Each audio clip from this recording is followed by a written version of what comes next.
Hello दोस्तों, welcome to our YouTube channel Gurukul LK. जैसा कि हमने इनकम टैक्स की सीरीज चालू कर रखी है और इनकम टैक्स सीरीज का दूसरा पार्ट है हाउस प्रॉपर्टी, उसका हम क्वेश्चन करने जा रहे हैं। कंसेप्ट वीडियो पहले ही हमने दे दिए, तो चलो हम स्टार्ट करते हैं अपना क्वेश्चन जिसका नाम है हाउस प्रॉपर्टी।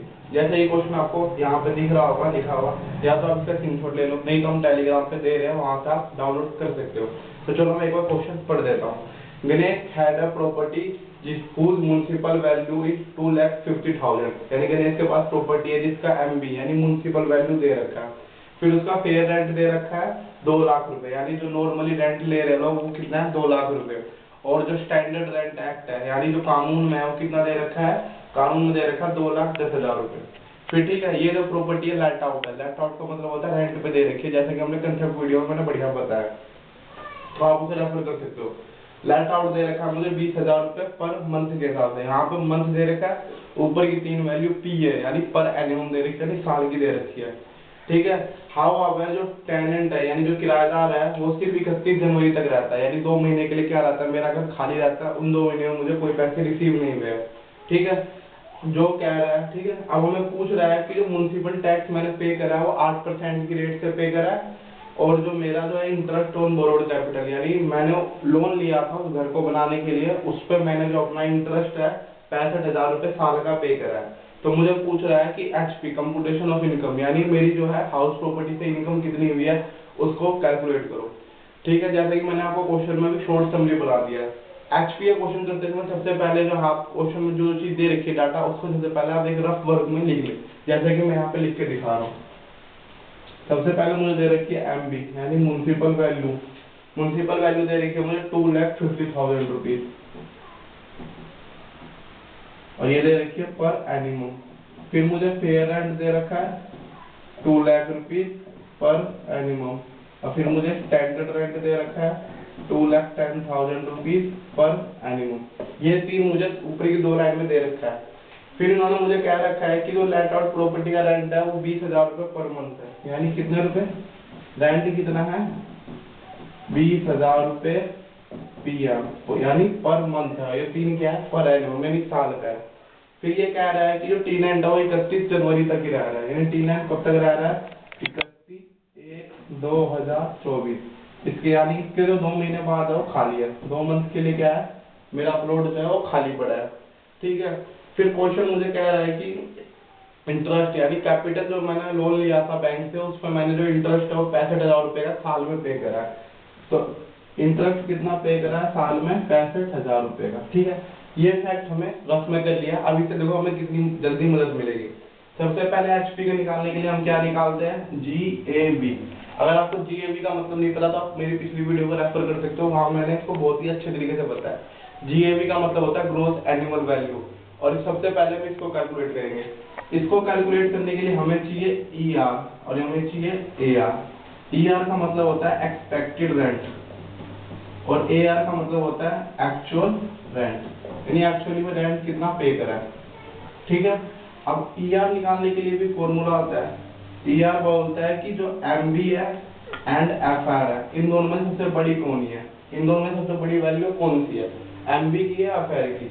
एमबी मतलब म्युनिसिपल वैल्यू, जैसे कि यहाँ पर देख सकते हो आप 2,50,000 रुपये है, और एफआर मतलब फेयर रेंट, जैसे कि आप देख सकते हो 2 लाख रुपए है। तो आप बताओ 2,50,000 बढ़ा हुआ या 2 लाख रुपए बढ़ा हुआ, सर 2,50,000 बढ़ा हुआ, तो हम यहाँ पे क्या ले लेंगे 2,50,000 रुपए। तो क्या सर ये ईआर नहीं, ईआर अभी भी नहीं है। फिर ईआर बोलता है जो इसमें से बड़ी वैल्यू आई क्या आई 2,50,000 रुपए, इसको स्टैंडर्ड रेंट से कंपेयर करो, यानी जो स्टैंडर्ड रेंट कानून में कितना बोल रखा है, कानून में बोल रखा है कि सिर्फ तुम 2,10,000 रुपए ले सकते हो। कितना ले सकते हो 2,10,000 रुपए। तो आप बताओ ये और ये इनमें से कौन सा कम है, 2,10,000 रुपए, क्योंकि कानून से ऊपर कुछ है नहीं। भले आप ब्लैक में ले सकते हो लेकिन व्हाइट में आपको इतना दिखाना पड़ेगा।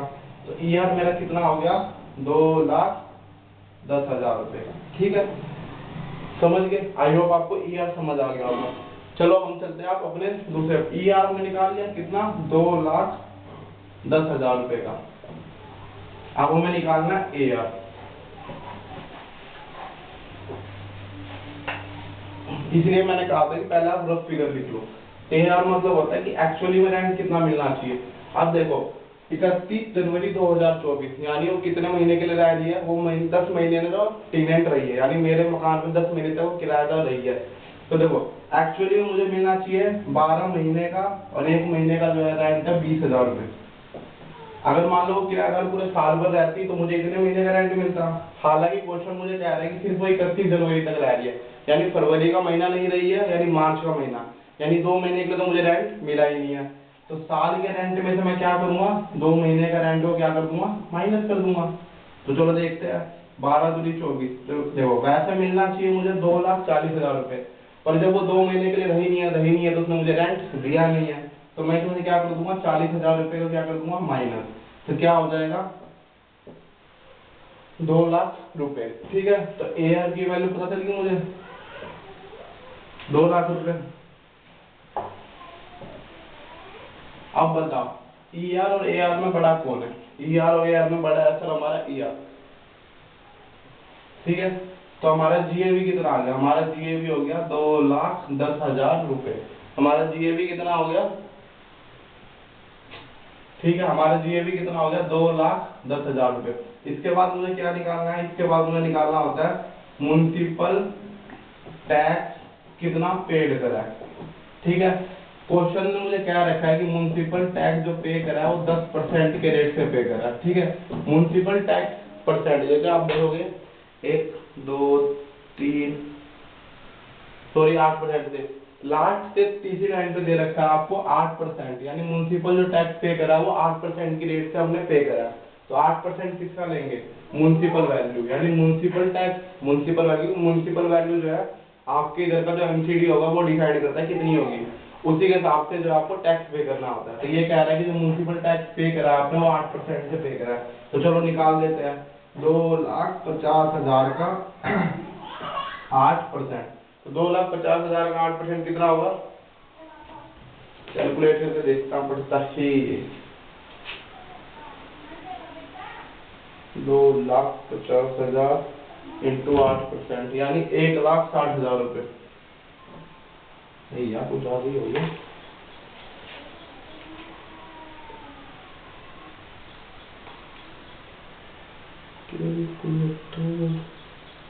दो लाख 50,000 रुपये इंटू 8%, 20,000 रुपये हो गया। यानी आपने कितना पे करा म्युनिसिपल टैक्स, 20,000 रुपये पे करा। तो अब मुझे क्या निकालना पड़ेगा, NAV। NAV क्या आता है कि GAV में से म्युनिसिपल टैक्स जितना आपने पे करा उसे माइनस कर दो। तो GAV क्या था मेरा 2,10,000 रुपये था, उसमें से म्युनिसिपल टैक्स को क्या कर दो माइनस कर दो 20,000 रुपये। तो कितना आ गया ये मेरा आ गया ये 1,90,000 रुपये। तो हमारा मेन क्या था, मेरी इनकम कितनी है, मेरी इनकम है 1,90,000 रुपये। तो क्या सर ये निकल गया आंसर, नहीं ये आंसर नहीं निकला है। बस आप ये याद रखना कि जो हमारा वो NAV है यानी नेट एनुअल वैल्यू वो कितना है मेरा 1,90,000 रुपये। बस अब निकलने वाला आंसर तो NAV है मेरा 1,90,000 रुपये। फिर आपको याद है, फिर हम सरकार के पास गए थे, सरकार से कुछ छूट मांगी थी कि नहीं हम इतना नहीं दे सकते, हमें कुछ डिडक्शन दो। तो सरकार ने कहा था चलो ठीक है, जितनी भी आपकी इनकम होगी उसका 30% जो है हम आपको छूट देंगे। तो 1,90,000 मेरी इनकम हुई है। तो सेक्शन नंबर 20A जो किसकी बात करता है, स्टैंडर्ड डिडक्शन। ठीक है, सरकार ने इस नाम से डिडक्शन दिया। इसमें क्या होता है 30% NAV का, यानी कितना 30% ऑफ NAV।